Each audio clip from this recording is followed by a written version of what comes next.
پہلا رکوع اور 15ویں پارے کا 13واں رکوع۔ یہ سورہ کہف ہے، اس کی بڑی فضیلت ہے۔ حدیث میں رسول اللہ صلی اللہ علیہ وسلم نے ارشاد فرمایا کہ جو جمعے کے دن سورہ کہف کی تلاوت کرتا ہے اللہ اسے دجال کے فتنے سے محفوظ رکھتے ہیں۔ اس کی وجہ کیا ہے کہ دجال کے فتنے میں اور اس میں کیا مناسبت ہے، اس پہ علماء نے بہت کچھ کہا ہے، تو یقینی طور پر اس حکمت کو بیان نہیں کیا جا سکتا، لیکن بہرحال اس کے مضامین ایسے ہیں کہ انسان کو اس سے ایمان میں تقویت ملتی ہے۔ اور بڑی بات یہ ہے کہ رسول اللہ صلی اللہ علیہ وسلم نے جب کسی چیز کے بارے میں ہمیں بتا دیا تو پھر ہمیں اس کی حکمت سمجھ میں نہ بھی آئے تو ہمیں بس اس پر ایمان لانا چاہیے۔ تو دجال کے فتنے سے بچنے کے لیے اگر کوئی جمعے کے دن اس کا اہتمام کرتا ہے تو انشاءاللہ اس کو فائدہ ہوگا۔ دجال کے فتنے سے بچنے میں سرسری غور سے ایک بڑی حکمت یہ معلوم ہوتی ہے کہ اللہ تعالیٰ نے بڑے بڑے قدرت کے اپنے نمونے دنیا میں دکھائے ہیں، جیسے اس میں خضر علیہ السلام کا واقعہ آئے گا، اصحاب کہف کا واقعہ، ذوالقرنین کا واقعہ، کہ کیسی اللہ نے ان کے ہاتھوں پہ اپنی قدرت کو ظاہر کیا۔ تو یہ اللہ تعالیٰ کے مختلف کام ہیں، یاجوج ماجوج کا تذکرہ بھی آئے گا اس میں۔ تو اس میں ہمیں پتہ چلتا ہے کہ اللہ کی قدرتوں میں بہت بڑی بڑی قدرتیں، اللہ مخلوق سے بھی بعض دفعہ بڑے بڑے کام لے لیتے ہیں۔ تو دجال بھی اللہ کی ایک مخلوق ہوگا، تو وہ اگر بڑے بڑے محیر العقول کام دکھا رہا ہے تو یہ اس کی علامت نہیں ہوگی کہ یہ خدا ہے۔ جیسے ذوالقرنین سے اللہ نے بڑا کام لیا تو وہ خدا تھوڑی بن گئے، اور خضر علیہ السلام کے ذریعے اللہ نے مردے کو زندہ ایک جو ہے نا وہ دیوار کو سیدھا کروا دیا اور تختہ جڑوا دیا، اور کچھ انہوں نے اللہ کے بتانے سے غیب کی خبریں بتا دیں، تو اس سے وہ خدا تو نہیں بن گئے۔ اور جو اس طرح اصحاب کہف کئی سو یعنی 300 سال تک غار میں سوتے رہے تو اس سے وہ خدا نہیں بن گئے۔ تو ایسے ہی دجال کے جب ہم محیر العقول واقعات دیکھیں گے تو یہ اس کی علامت نہیں ہے کہ یہ خدا ہے، بلکہ اللہ کی مخلوق ہے۔ تو اللہ تعالیٰ نے جیسے پچھلے پیغمبروں میں ایسے واقعات رونما ہوئے اور مقصد لوگوں کی آزمائش تھا، تو دجال بھی لوگوں کی آزمائش ہی کے لیے آئے گا۔ اور بہت ساری حکمتیں ہیں جو علماء نے بیان کی ہیں۔ اچھا، یہ جو جمعے کے دن سورہ کہف پڑھنے کی فضیلت ہے، تو یہ جمعے کی رات کو اگر کوئی پڑھ لے تو بھی یہ فضیلت حاصل ہو جائے گی، تو کیونکہ روایات میں جمعے کی رات کا بھی تذکرہ ملتا ہے اور جمعے کا بھی تذکرہ ملتا ہے۔ الحمدللہ الذی، تمام تعریفیں اس اللہ کے لیے ہیں، انزل علی عبدہ الکتاب، جس نے اپنے بندے پر کتاب کو نازل کیا، ولم یجعل لہ عوجا، اور اس کتاب میں اس نے کوئی کجی نہیں رکھی۔ یہ قرآن کا کمال ہے، آپ الحمد سے لے کے والناس تک پڑھیں، 2 اور 2 4 کی طرح اس کی آیتیں اور اس کے مضامین سمجھ میں آتے ہیں۔ قرآن کے علاوہ کوئی بھی مذہبی کتاب آپ پڑھ لینا تو آپ کو سمجھ میں نہیں آئے گی کہ یہ کیا کہا جا رہا ہے اس میں، اور وہ باتیں نیچر کو اپیل بھی نہیں کریں گی، اور انسان وسوسوں کا شکار ہو جائے گا اور مصیبت میں پڑ جائے گا۔ لیکن قرآن کے دعوے کتنے واضح ہیں، اور دعووں میں تناقض نہیں ہے۔ قرآن نے کہا خدا ایک ہے، ہر جگہ یہی کہا کہ ایک ہے۔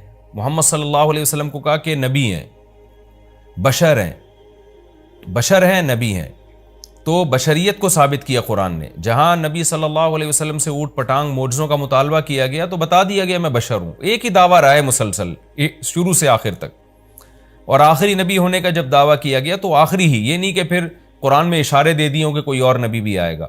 تو تناقض نہیں ہے قرآن میں۔ نماز کو فرض کیا تو نماز فرض ہے۔ تو یہ جتنے مضامین، پھر اخلاقیات کی جو تعلیم دی وہ تعلیم سیم ہے۔ تو یہ ہے کہ عوج نہیں ہے، بالکل نیچر کو اپیل کرنے والی 2 اور 2 4 کی طرح صاف ستھری باتیں ہیں قرآن مجید میں۔ یہ خود قرآن کا ایک بہت بڑا معجزہ ہے۔ آپ کبھی بھی کسی جھوٹے آدمی کو جب سنیں گے نا، اس کی باتوں میں ٹکراؤ بہت ہوگا۔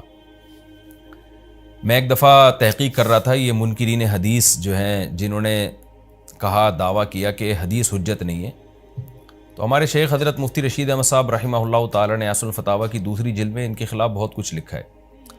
تو اس میں ایک بڑی دلچسپ بات یہ تھی کہ جب یہ منکرین حدیث کا جو بانی ہے نا، پرویز نام تھا اس کا، پورا نام اس وقت ذہن میں نہیں ہے، تو اس کی کتابوں سے حضرت نے تناقض نکالا۔ مفتی رشید احمد صاحب رحمۃ اللہ علیہ نے تناقض کیا نکالا؟ ایک جگہ لکھ رہا ہے کہ حدیث حجت نہیں ہے، دوسری جگہ لکھ رہا ہے کہ حدیث حجت تو ہے لیکن جن ذرائع سے ہم تک پہنچی وہ ذرائع حجت نہیں ہے، اور ایک جگہ لکھ رہا ہے کہ حدیث حجت بھی ہے لیکن صرف نبی صلی اللہ علیہ وسلم کے دور تک کے لیے حجت ہے، ہمیشہ کے لیے حجت نہیں ہے۔ تو ایسے کئی تناقض، تو اس میں حضرت نے لکھا کہ اس سے پتہ چلتا ہے کہ یہ بیچارہ خود اس کو پتہ نہیں ہے کہ یہ اس کا دعویٰ کیا ہے. یعنی اس سے صاف واضح ہوتا ہے کہ ان کا مقصد صرف اور صرف ہمیں اسلام سے ہٹانا ہے، اور حدیث کو مشکوک قرار دے کر، کیونکہ زیادہ تر جو قوانین ہمیں اسلام کے ملتے ہیں وہ تو قرآن میں بہت کم ملتے ہیں، وہ تو احادیث میں ملتے ہیں. قرآن تو زیادہ تر عقیدے کی بات کرتا ہے، آخرت کے تصور کو ہماری نظروں میں اجاگر کرتا ہے، اخلاقیات سکھاتا ہے. مسائل، فقہی مسائل، وہ تو زیادہ تر احادیث میں ہیں، اسلامی قانون جسے ہم کہتے ہیں. تو مقصد اس کا یہ ہے کہ اسلامی قانون سے کسی طرح لوگوں کو ہٹایا جائے. تو جیسے جس وقت بن پڑی وہ دعویٰ اس نے کر دیا. کبھی مجلس دیکھی کہ یار اس وقت یہ دعویٰ کرنا زیادہ مناسب ہے کہ حدیث حجت تو ہے لیکن جن ذرائع سے پہنچی وہ ذرائع قابل اعتماد نہیں ہے، تو وہاں اس نے یہ دعویٰ کر دیا. تو جھوٹا آدمی کسی ایک بات پہ ٹکتا نہیں ہے. آپ مرزا غلام احمد قادیانی کے دعووں کو دیکھ لیں، اس کی کتابوں میں کہیں وہ لکھتا ہے کہ میں نبی نہیں ہوں، میں تو امام ہوں، اور کہیں لکھتا ہے کہ میں، شروع میں اس نے یہ دعویٰ کیا تھا کہ میں نبی نہیں ہوں، میں امام مہدی ہوں. پھر اس نے دعویٰ کیا میں حضرت وہی عیسیٰ علیہ الصلوۃ والسلام جو مسیح موعود وہ ہوں. اس کی کتابوں میں اتنا ٹکراؤ ہے.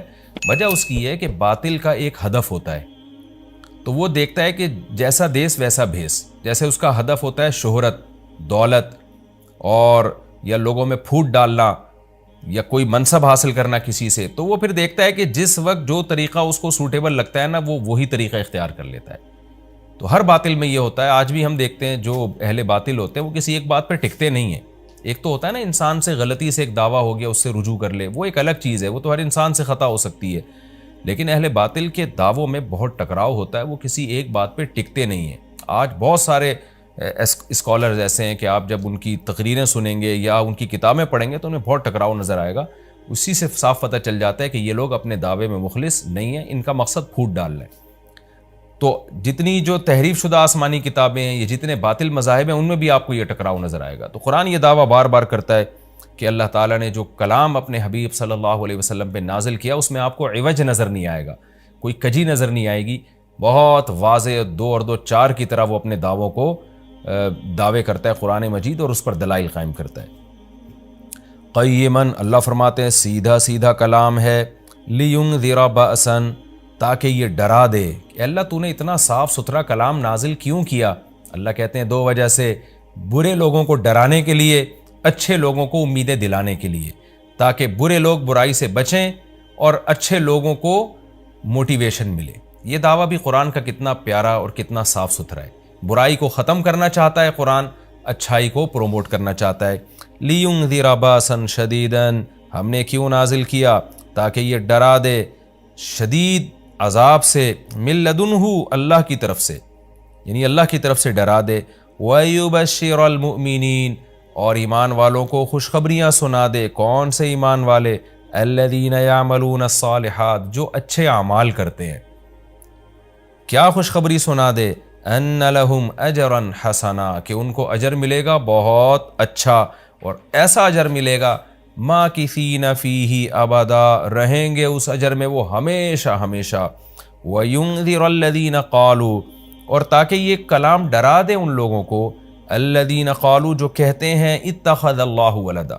اللہ نے ڈرانے کا ذکر 2 دفعہ کیا، اس لیے کہ ایک تو عام لوگ جو برے ہوتے ہیں ان کو ڈرا دے، اور مشرکین میں خاص طور پر یہ برائی تھی کہ یہود و نصارہ کی باتوں میں آ کے اللہ کے لیے اولاد ٹھہرا لیا کرتے تھے. وہ فرشتوں کو بیٹیاں کہہ دیا، یا عیسائیوں کی باتوں میں آ کے اللہ کے لیے اولاد ٹھہرا دی. تو اس لیے اللہ نے خاص طور پر ان مشرکین اور ان کافروں کا ذکر کیا جو نبی صلی اللہ علیہ وسلم کے دور میں اللہ کے لیے اولاد ٹھہراتے تھے، کہ اللہ ان کو بھی ڈرا دیا جائے. وَيُنذِرَ الَّذِينَ قَالُوا، اور ڈرا دے ان لوگوں کو جو کہتے ہیں اتخذ اللہ ولدا، کہ اللہ نے ٹھہرا لی ہے اولاد. سورہ کہف بھی مکی صورتوں میں سے ہے نا، تو اس میں بھی توحید کا مضمون بہت ہوگا. ما لہم بہ من علم، نہیں ہے ان کے لیے اس دعوے پر کوئی دلیل. ولا لآبائہم، اور نہ ان کے باپ دادا کے پاس کوئی دلیل تھی. یہ اکثر کہتے تھے نا بھائی ٹھیک ہے ہمارے پاس دلیل نہیں ہے لیکن ہم اپنے باپ دادا کو فالو کرتے ہیں. تو اللہ کہتے ہیں تمہارے باپ دادا کے پاس کون سے اس دعوے کی کوئی دلیل تھی. اور یہ جملہ ہلکا نہیں ہے. کبرت کلمۃ، بہت بڑا ہے یہ کلمے کے اعتبار سے. ایسا کلمہ جو ان کی منہ سے نکلتا ہے، منہ سے نکلنے والا کلمہ، یہ بہت بڑا کلمہ ہے، بہت بھاری ہے زمین اور آسمان پر، کہ اللہ کے لیے اولاد ٹھہرا دی. ان یقولون الا کذبا، نہیں بولتے یہ لوگ مگر نرا جھوٹ بولتے ہیں یہ. فَلَعَلَّكَ بَاخِعٌ نَفْسَكَ عَلَىٰ آثَارِهِمْ۔ اللہ تعالیٰ اپنے حبیب صلی اللہ علیہ وسلم کو تسلی دے رہے ہیں کہ اتنا سری جھوٹ بولتے ہیں اور آپ کی دعوت اتنی واضح ہے پھر بھی یہ ایمان نہیں لاتے، تو اے نبی کہیں ایسا نہ ہو کہ آپ غم میں اپنی جان ہی نہ ہلاک کر بیٹھیں، کیونکہ رسول اللہ صلی اللہ علیہ وسلم کا دل بہت گھٹتا تھا کہ اتنی واضح بات میں کر رہا ہوں، اتنا میرے دعوے میں اتنی کلیئرٹی ہے، اس کے باوجود یہ مانتے کیوں نہیں ہیں؟ تو غم سے آپ کا سینہ گھٹتا تھا، تو اللہ نے آپ کو بتایا کہ یہ آپ کی حالت یہ ہو گئی ہے شاید کہ آپ اپنی جان ہی ہلاک کر بیٹھیں۔ دیکھیں اللہ کا شاید یہ ہماری زبان میں اللہ ہم سے بات کرتے ہیں نا، ورنہ اللہ کے لیے تو شاید نہیں، اللہ کے لیے جو چیز ہوتی ہے یقینی ہوتی ہے۔ تو یہاں شاید کا مطلب کیا ہوگا کہ کوئی بھی دیکھنے والا آپ کی کنڈیشن کو دیکھے نا اس وقت، تو وہ کہے گا کہ آپ کی موت نہ واقع ہو جائے، اتنا غم ہے آپ کو۔ تو مقصد ہے غم کی شدت کو بیان کرنا۔ تو اللہ فرماتے ہیں شاید کہ آپ اپنی جان ہی ہلاک کر بیٹھیں ان کے پیچھے، یعنی ان کے غم میں، اگر یہ لوگ اس قرآن پر ایمان نہ لے کر آئے، اسفا، افسوس اور غم میں آپ کی جان ہی کہیں آپ ہلاک نہ کر بیٹھیں۔ پھر آگے اللہ بتا رہے ہیں کہ یہ ایمان کیوں نہیں لے کر آتے۔ آپ غم نہ کریں، آپ کی دعوت میں کوئی کمی نہیں، آپ کے دلائل میں کوئی کمی نہیں، ایمان نہ لانے کی وجہ ہم بتاتے ہیں کیا ہے۔ کچھ لوگ لائیں گے، کچھ نہیں لے کر آئیں گے، وجہ کیا ہے وہ ہم بتا رہے ہیں اگلی آیت میں، اِنَّا جَعَلْنَا مَا عَلَى الْأَرْضِ، ہم نے بنایا ہے ہر اس چیز کو جو زمین کے اوپر ہے، زینت اللہ، زمین کے لیے، یعنی زمین والوں کے لیے زینت، اٹریکٹیو بنایا ہم نے۔ زمین اجڑی ہوئی ہوتی، کسی کا دل ہی نہ لگتا زمین میں، تو سارے آخرت ہی کی فکر میں لگ جاتے، لیکن زمین میں اٹریکشن ایسی پیدا کر دی ہے کہ یہ اللہ سے غافل کرتی ہے، حق سے دور کرتی ہے۔ ہر آدمی اس زمین کی زینت کو حاصل کرنے کی کوشش کرتا ہے۔ زینت وہ چیز ما یتزین، جو مزین ہوتی ہے اور جس کی طرف انسان کی اٹریکشن ہوتی ہے، چاہے حقیقت میں وہ اٹریکشن کے قابل ہو یا نہ ہو۔ جیسے گندگی کا ڈھیر ہے، اٹریکشن نہیں ہوتی، لیکن آپ نے اس کے اوپر ایک خوبصورت ململ کا کپڑا ڈال کے خوشبو چھڑک دی تو اب وہ دیکھنے میں بھلی لگنے لگے گی۔ تو جو چیز دیکھنے میں بھلی لگتی ہے اس کو مزین کہا جاتا ہے، چاہے حقیقت میں ہو یا نہ ہو۔ تو اللہ نے کہا کہ ہم حقیقت میں زمین اچھی ہے یا نہیں ہے یہ لوگ اس کو نہیں دیکھتے، بس اٹریکٹیو ہے اس کو دیکھتے ہیں کہ اس کا یہ اٹریکٹ کرتی ہے اپنی طرف۔ حقیقت میں دیکھا جائے تو مسافر خانہ ہے نا، کتنی بھی مل جائے تو ختم ہونے والی ہے، تو فنا ہونے والی چیزوں سے کون دل بہلاتا ہے، لیکن اللہ بتا رہے کہ ہم نے چونکہ اس کو مزین کر دیا ہے، تو اس مزین ہونے کا نتیجہ یہ ہے کہ کچھ لوگ اس میں پڑھ کے اللہ کو بھول جاتے ہیں اور کچھ اس کی حقیقت کو دیکھ کر اللہ کو یاد رکھتے ہیں۔ تو آزمائش جبھی ممکن ہے جب اس زمین کو اٹریکٹیو بنایا جائے۔ آگے اس لیے اللہ نے فرمایا کہ ہم نے بنایا ہے جو کچھ اس زمین کے اوپر ہے، زینت اللہ، زمین کے لیے مزین۔ کیوں بنایا ہے؟ لِنَبْلُوَهُمْ، تاکہ ہم لوگوں کو آزمائیں، ایہم احسن عملا، کہ ان میں عمل کے لحاظ سے زیادہ اچھا کون ہے۔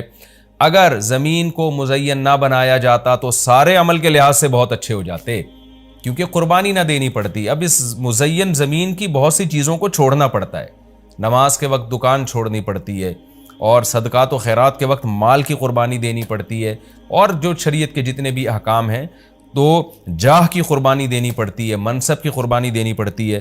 تو اللہ کہتے ہیں ہم نے چونکہ مزین بنا دیا تاکہ ہم لوگوں کو آزمائیں۔ تو ظاہر ہے جب آزمائش ہوتی ہے تو اے نبی کچھ لوگ کامیاب ہوتے ہیں اور کچھ لوگ ناکام ہوتے ہیں۔ تو آپ چاہتے ہیں کہ ساری دنیا ایمان لے آئے، سارے نیک بن جائیں، یہ آپ کی چاہت پوری نہیں ہو سکتی، کیونکہ امتحان میں 100% لوگ کامیاب عام طور پر نہیں ہوا کرتے۔ وَإِنَّا لَجَاعِلُونَ مَا عَلَيْهَا صَعِيدًا جُرُزًا، اور یاد رکھو جو کچھ زمین کے اوپر ہے ہم اس کو بنانے والے ہیں چٹیل میدان۔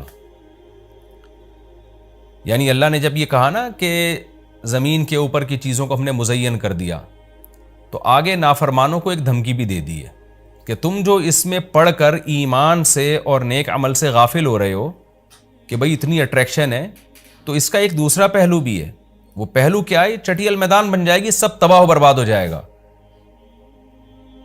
یعنی ایگزامینیشن ہال میں جب جو نعمتیں آپ کو دی جاتی ہیں وہ ہمیشہ کے لیے تھوڑی دی جاتی ہیں، وہ تو اس وقت تک کے لیے دی جاتی ہیں جب تک امتحان چل رہا ہے، اس کے بعد وہ لے لی جاتی ہیں واپس۔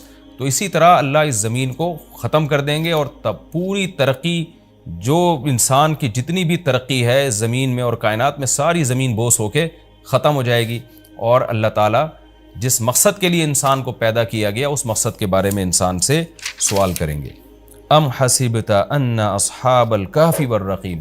قرآن نے یہ کچھ تمہید بیان کی کہ یہ دنیا آزمائش کے لیے اور سب کچھ ختم ہو جائے گا، جو قرآن کا اصل مقصود ہے. اب قرآن ایک واقعے کی طرف آتا ہے. مشرکین مکہ یہود و نصارہ سے بہت سی چیزیں سنا کرتے تھے، اور یہود آ کے ان کو چپ کے گائیڈ کرتے تھے کہ جس نے نبوت کا دعویٰ کیا ہے نا، تم ان سے یہ سوال پوچھو، تم ان سے یہ سوال پوچھو. پھر یہود دیکھتے تھے کہ ہماری تورات کے مطابق جواب ملتا ہے کہ نہیں ملتا. تو ان کا یعنی خیال یہ تھا کہ محمد صلی اللہ علیہ وسلم جواب نہیں دے پائیں گے تو ہم بتائیں گے دیکھو ہماری تورات میں تو یہ لکھا ہے، اگر یہ اللہ کے نبی ہیں تو یہ تو ہر آسمانی کتاب یہ واقعہ بیان کرتی ہے، تو قرآن کیوں بیان نہیں کر رہا. تو یہودیوں نے آ کے مشرکین مکہ سے کہا. مشرکین مکہ نے نبی صلی اللہ علیہ وسلم سے سوال پوچھا. ان میں 3 سوال تھے. ایک روح سے متعلق جس کا سورہ بنی اسرائیل میں جواب دے دیا گیا، ایک حضرت ذوالقرنین سے متعلق کہ وہ کون سا بادشاہ تھا جس نے پوری دنیا پہ حکومت کی ہے، ان کا تذکرہ اللہ نے قرآن میں بیان کیا، اور ایک اصحاب کہف کے بارے میں. تو اب قرآن ان کے واقعے کو بیان کر رہا ہے. ام حسبت ان اصحاب الکہف والرقیم کانوا من آیاتنا عجبا. اے نبی آپ یہ سمجھتے ہیں کہ اصحاب کہف اور جبل والے پہاڑ والے لوگ، غار اور پہاڑ والے لوگ کیا ہماری نشانیوں میں سے بڑی عجیب نشانی تھے؟ کیا آپ یہ سمجھتے ہیں؟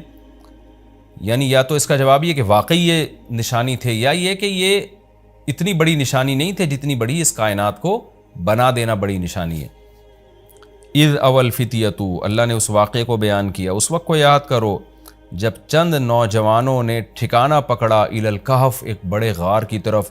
فقالو، پھر کہنے لگے. اب دیکھیں قرآن جب واقعہ بیان کرتا ہے نا، تو سوال تو مشرکین نے اصحاب کہف کا پوچھا تھا. بتا دیا جاتا بھئی ایک زمانے میں اصحاب کہف تھے جو مشرک بادشاہ تھا، جس کے ظلم سے تنگ آ کے وہ علاقہ چھوڑ کے چلے گئے، اور 300 سال غار میں رہے، اور پھر 300 سال کے بعد واپس آئے، اور لوگوں نے پھر بڑی عقیدت کی، محبت کی. بس اتنا کافی تھا. لیکن قرآن واقعہ اس انداز سے بیان کرتا ہے کہ اس میں اسباق ملنا شروع ہو جائیں، ہمیں اس میں اسباق ملنا شروع ہو جائیں. اب دیکھیں شروع کیسے کیا جا رہا ہے. کیا تم یہ سمجھتے ہو کہ اصحاب کہف کا واقعہ کوئی عجیب واقعہ ہے؟ یعنی اللہ کے لیے تو کوئی عجیب نہیں ہے. یعنی انسانوں پر گویا اللہ تعجب کر رہے ہیں کہ اس واقعے کو تم عجیب سمجھ رہے ہو، اور اس سے بڑے عجیب کام جو ہم نے کر دیے، پانی کے قطرے سے انسان کو بنا دیا، اور اتنا بڑا نظام بنا دیا ہم نے کائنات کا، اس کو عجیب نہیں سمجھ رہے. تو یہ انسان کی بھی عقل ہے نا کہ ایک واقعہ عجیب و غریب ہو جائے تو اس پہ حیران ہو رہا ہوتا ہے، اور وہ پوری کائنات بن گئی اور انسان کا پانی سے وجود میں آ جانا، چونکہ یہ ہم اس کے عادی ہو چکے ہیں یہ منظر دیکھنے کے، تو یہ ہمارے نظر میں عجیب نہیں رہا، ورنہ حقیقت میں تو اس سے زیادہ عجیب کام اللہ کر چکا ہے. تو ایک تو سبق اللہ نے ہمیں یہ بتایا اس واقعے میں کہ یہ واقعہ اتنا عجیب نہیں جتنا اللہ کے دوسرے کام زیادہ عجیب ہیں. تو قرآن واقعہ بیان کرتا ہے اس انداز سے تاکہ ہمیں اس سے اسباق ملیں. اذ اول فتیۃ الی الکہف، نوجوانوں نے غار میں پناہ لی. فقالوا ربنا، اور کیا کہنے لگے، اے ہمارے رب، آتنا من لدنک رحمہ، تو دے ہمیں اپنی طرف سے رحمت، اور ہیئ لنا من امرنا رشدا، ہمارے معاملے میں کوئی رشد کا انتظام کر دے، یعنی درستگی کا انتظام کر دے. اس میں کیا سبق ملتا ہے کہ جو مشرک بادشاہ تھا، کافر بادشاہ تھا، چند نوجوان اسلام لے کر آئے، اللہ کے برحق دین کو قبول کیا. ان کو یہ یقین تھا کہ ہم اس علاقے میں رہ کر اپنے دین اور مذہب پہ قائم نہیں رہ سکتے، لہذا انہوں نے ارادہ کیا ہم ہجرت کرتے ہیں. تو اب ہجرت کر کے جائیں کہاں؟ تو اللہ سے دعائیں مانگ رہے ہیں. اس سے کیا پتہ چلتا ہے کہ جب آپ کے لیے کسی علاقے میں رہ کر دین پر چلنا ناممکن ہو تو آپ پر لازم ہے کہ آپ اس علاقے کو چھوڑیں. ایک بات. نمبر 2، چھوڑ کر آپ اللہ پہ اعتماد اور توکل کریں کہ جس اللہ نے مجھے یہاں کھلایا وہ کہیں اور بھی کھلا سکتا ہے. نمبر 3، اللہ سے 2 قسم کی دعائیں مانگیں. نمبر 1، اے اللہ تو میرے لیے رحمت کا انتظام کر دے، یعنی اپنا رحم کر تاکہ تیری رحم کی وجہ سے ہمارے لیے معاملات آسان ہو جائیں. نمبر 2، تو ہمیں گائیڈ کر، ہیئ لنا من امرنا رشدا کا مطلب سیدھا راہ دکھا، ہمیں بتا کہ ہم نے جانا کہاں ہے، کس ملک میں اسٹے کرنا ہے، سفر کیسے کرنا ہے. یہ بالکل ایسے ہی ہے جیسے موسیٰ علیہ السلام سے غلطی سے قتل ہو گیا، تو اب مدین سے جب نکلنا تھا، مصر سے جب نکلنا تھا تو راستہ معلوم نہیں تھا، تو وہاں بھی اللہ تعالیٰ سے موسیٰ علیہ السلام نے دعا مانگی کہ وَلَمَّا تَوَجَّهَ تِلْقَاءَ مَدْيَنَ قَالَ عَسَىٰ رَبِّي أَن يَهْدِيَنِي سَوَاءَ السَّبِيلِ، مجھے امید ہے میرا رب مجھے سیدھا راستہ دکھائے گا. تو جب انسان کو راستے معلوم نہ ہو، گائیڈنس نہ مل رہی ہو کہ جانا کہاں ہے، کہاں اسٹے کرنا ہے، تو ایسے موقع پہ اللہ سے سیدھے راستے کی دعا مانگنی چاہیے. تو یہاں بھی انہوں نے دعا مانگی کہ اللہ تو ہمارے لیے رحمت کا انتظام کر دے اور ہمارے لیے ہمیں گائیڈ کر دے کہ ہم نے جانا کہاں ہے، کہاں اسٹے کرنا ہے۔ تو قرآن کہتا ہے ہم نے ان کی دعا کو قبول کی، فَضَرَبْنَا عَلَىٰ آذَانِهِمْ۔ رحمت کا انتظام کیسے ہوا کہ ہم نے غار کے اندر، کیونکہ گئے ان کے کتے کو ساتھ لے کر غار کے اندر گئے ہیں، اور وہاں انہوں نے کہا کہ فی الحال ہم یہاں لوگوں سے چھپ جائیں، کسی طریقے سے پناہ میں آ جائیں، پھر دیکھیں گے جی اٹھ کے ہم نے جانا کہاں ہے۔ تو قتل کے خوف سے نکلیں اور غار میں جا کے آرام کیا، تو اللہ کہتے ہیں ہم نے ان کے کانوں پہ پردہ ڈال دیا، سلا دیا گہری نیند، سنین عددا، کئی سال تک، ثم بعثناہم، پھر ہم نے ان کو جگایا، لنعلم ای الحزبین، تاکہ ہم دیکھیں، جس کا نتیجہ یہ نکلا کہ ہم یہ دیکھنا چاہتے تھے ان دونوں میں سے کون سا فریق ایسا ہے احصیٰ لما لبثوا امدا، جو مدت کے اعتبار سے زیادہ کاؤنٹ کرنے والا ہے اس مدت کو، لما لبثوا، جس مدت تک یہ لوگ ٹھہرے۔ یعنی اللہ تعالیٰ بھی گویا ان کو دیکھ کے خوش ہو رہے ہیں کہ دیکھیں ان کے آپس میں تبصرے کیا ہوتے ہیں، کیونکہ کسی کے ساتھ ایسا کبھی نہیں ہوا۔ تو اب جب یہ اٹھیں گے تو اللہ کی گویا کہ اللہ تعالیٰ بھی ان کی بات کو دیکھ کرنا ایک خوش ہو رہے ہیں ان کو دیکھ کے کہ دیکھو میں یہ باتیں آپس میں کیا کرتے ہیں۔ تو کسی نے کیا کہا، کسی نے کیا کہا، یہ سارا تذکرہ آگے آئے گا۔ یہ واقعہ آگے بھی چلے گا اور انشاءاللہ اس کی تفصیل اگلے رکوع میں زیادہ آئے گی۔ ہمارا یہ رکوع الحمدللہ کمپلیٹ ہو گیا اور وقت بھی